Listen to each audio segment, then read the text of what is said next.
Hi friends, good morning. Full ఎండగా ఉందండి, చాలా ఎండ వచ్చింది. సర్వ చూడండి, బ్లాంకెట్స్ వాష్ చేసి వేస్తుంది. ఎండ వస్తే మాకు పండగ అండి ఇక్కడ ఈ చలికాలంలో. మా సర్వ ఏం చేస్తుందో చూద్దాం మేడం. ఫుల్ బిజీ బిజీగా ఉంటుంది ఈరోజు వాషింగ్.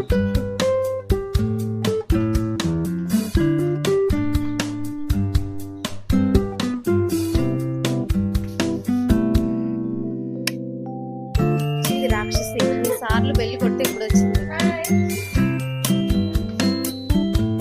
చూద్దాం రండి, మా సారు ఏం చేస్తుందో. ఏం చేస్తున్నారు బేబీ? మా సారు వాళ్ళ ఇంట్లో